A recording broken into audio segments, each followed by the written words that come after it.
let's get started. Number 6, the human chameleon. You've probably met that one person who seems to adjust their vibe faster than your Wi-Fi cuts out during a Zoom call. One minute, they're leaning back, arms crossed, like a CEO at a boring shareholder meeting. And the next, they're mirroring your exact hand gestures like some uncanny social mime. Creepy? A little. Brilliant? Absolutely. This ability to fine-tune body language isn't some mystical Jedi trick. It's a subconscious social skill where your brain is basically saying, if I act like them, maybe they won't hate me. And guess what? It usually works. Humans are wired for what psychologists call mirroring. When someone subtly copies your posture, your tone, or your energy level, your brain quietly stamps them with a familiar equals safe approval sticker. It's like tricking someone into liking you without them ever realizing why.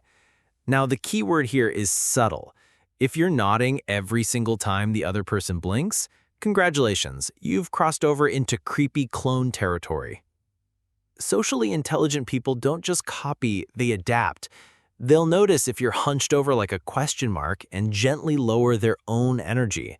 Or if you're bouncing with excitement, they'll raise their tempo just enough to meet you, without looking like a caffeinated parrot. In short, the human chameleon isn't about losing yourself.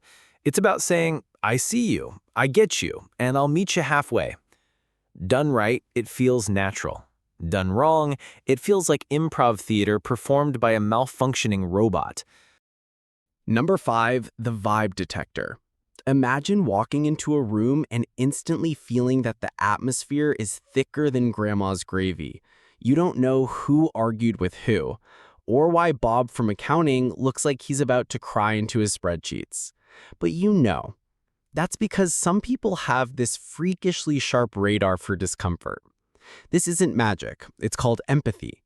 It's basically your brain running a background app 24/7. It scans facial micro-expressions, tone shifts, and awkward silences like a nosy FBI agent. High social intelligence means you're not only detecting the awkwardness, you're also smart enough to actually do something about it. That can mean switching the topic from politics to puppies, or gracefully steering the conversation away from Janet's third divorce. The real flex here isn't noticing discomfort. It's acting on it without making it worse. Because blurting out, wow, everyone seems tense, is like throwing gasoline on a campfire. Socially intelligent people slip in a new subject so smoothly, it feels like everyone suddenly forgot they were about to strangle each other over pineapple on pizza. So yeah, vibe detection is basically being the human equivalent of noise-canceling headphones. You sense the chaos, then filter it into something people can actually tolerate. Number 4, the Goldilocks stare. Eye contact is like seasoning. Too little and people think you're lying, hiding, or secretly plotting world domination. Too much, and suddenly you've transformed into that horror movie doll that stares without blinking. The sweet spot? Just enough to show you're paying attention, but not so much that people start wondering if you've mistaken their pupils for a black hole. People with high social intelligence have mastered this balance without even realizing it.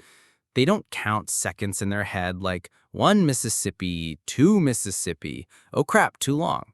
They just feel it. They'll hold eye contact when you're making a point, glance away when the moment calls for it, and throw in a nod here and there like the world's most supportive bobblehead. Here's the kicker. Science backs this up. Studies show that mutual eye contact boosts trust, connection, and even makes people more likely to remember what you said. But again, it's about balance. If you lock eyes too long, your conversation partner's brain starts ringing alarms like predator detected, escape route needed. So yes, socially intelligent people are basically eye contact ninjas.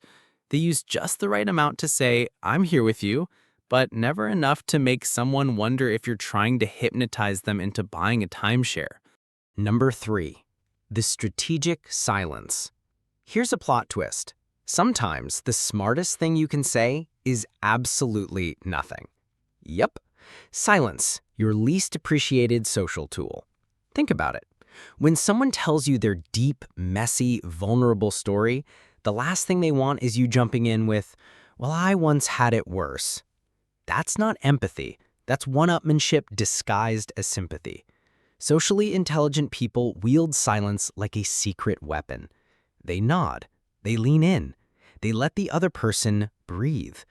Because silence isn't empty, it's space. Space for the other person to feel heard, to fill the pause with whatever else they've been bottling up. And when you finally do speak, your words hit harder. Because you weren't just waiting for your turn to talk, you were actually listening. Here's the irony. A lot of us are terrified of silence. We fill it with nervous laughter, random comments about the weather, or, until someone begs us to stop. But silence, when used well, is powerful. It says, "I respect your story enough to shut up and let you finish." Basically, strategic silence is like the slow clap of social interactions. It feels awkward at first, but when you nail the timing, it's legendary. Number 2, the tension diffuser. Picture this. Two people are mid-argument, voices climbing, faces redder than overcooked lobsters. Then, bam, someone cracks a perfectly timed joke. Not the kind of joke that belittles anyone, but one of those sly, clever one-liners that makes both sides pause. They chuckle, and suddenly they remember they're human beings, not gladiators in an emotional coliseum.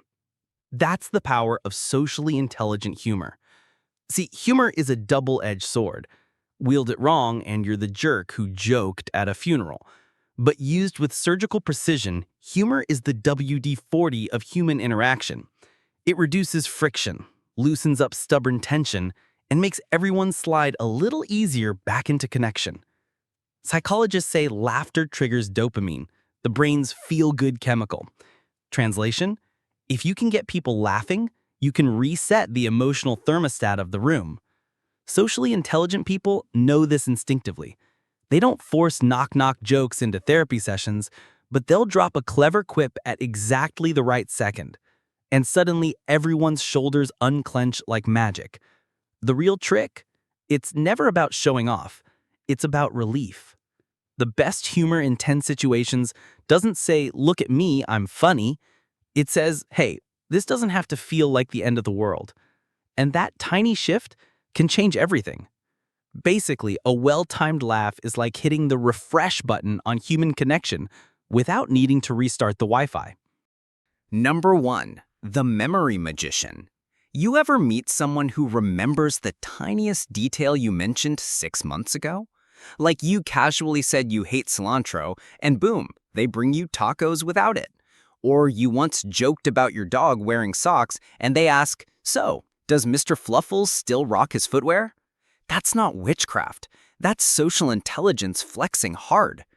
Remembering small details isn't about photographic memory. It's about value. When someone recalls something you said in passing, your brain lights up like a Christmas tree because it screams, "They listened! I mattered!" It's one of the simplest, sneakiest ways to build deep trust. And before you panic, no, you don't need to memorize everyone's entire family tree or shoe size.